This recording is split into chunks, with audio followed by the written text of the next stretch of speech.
Hello, it's Veronica with SSS in STEM.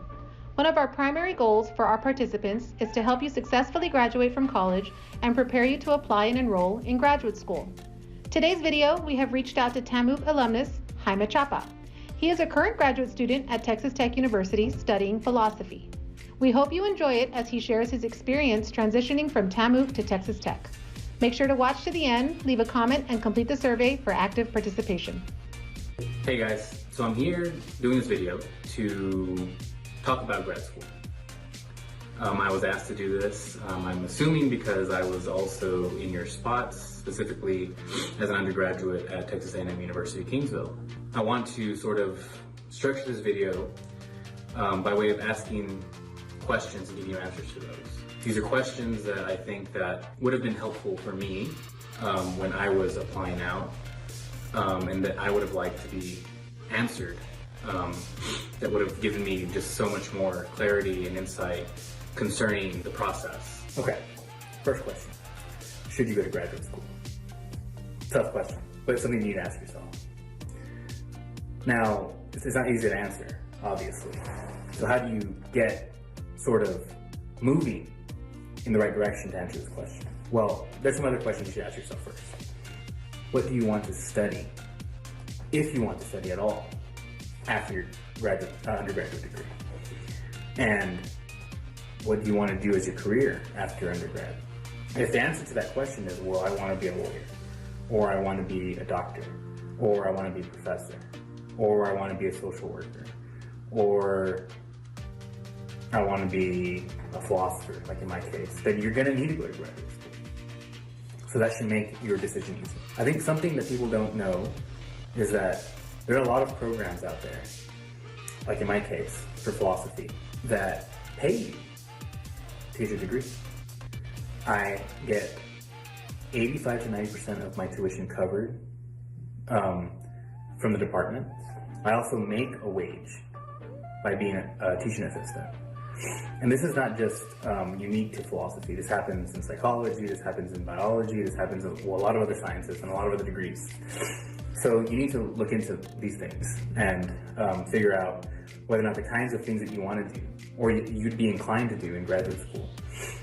If there are programs that do this, because then it makes your decision even easier. You're not even going to spend money to get your degree. Second question, where should you go for graduate school? That's a really tough question to answer.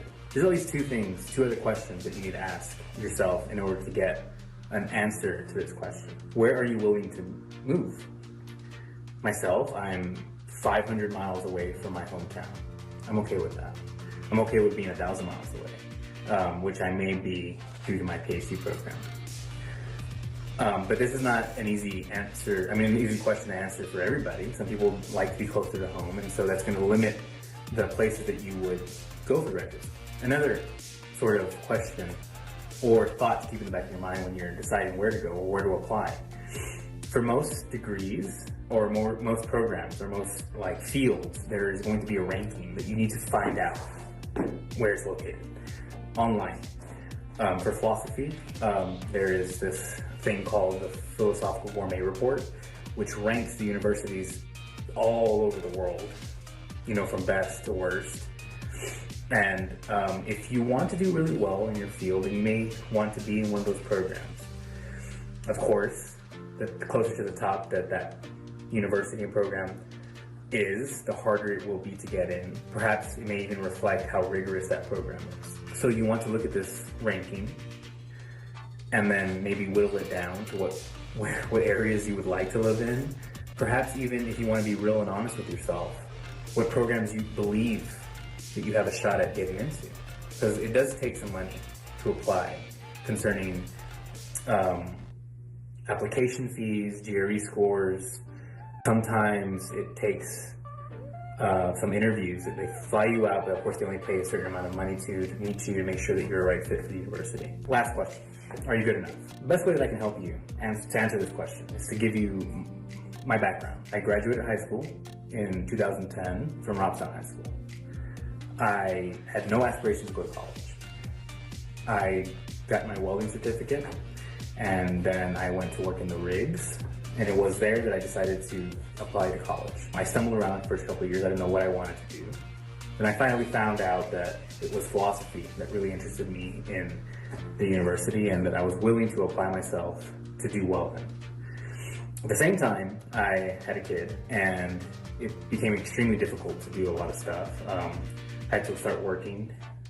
There were some times that I had 2 jobs at the same time while I was a full-time student. But even then, I took it upon myself to apply all of my resources to reaching the goal that I wanted to reach, which was go to graduate school for philosophy. I applied to the Honors College. I applied to the President's Undergraduate Research Program, which I got into, which allowed me to get into the McNair program, which was my junior year, and then allowed me to, at the same time, be in McNair's program my last year, to also be in this program that I got into, which was called the Leadership Alliance, which allowed me to go to Harvard for 10 weeks, which they paid for. I was just a normal kid. I wasn't very smart. I wasn't good at math, good at chemistry, good at physics. I just had a passion and I had a goal and I did everything in my power to reach that goal. And now I'm here in Lubbock at Texas Tech University in their philosophy program as the president of the graduate student organization for philosophy. I didn't think I'd be here, but I am, and if I can do it, you can do it. So that's the best advice I can give you. I hope this helps.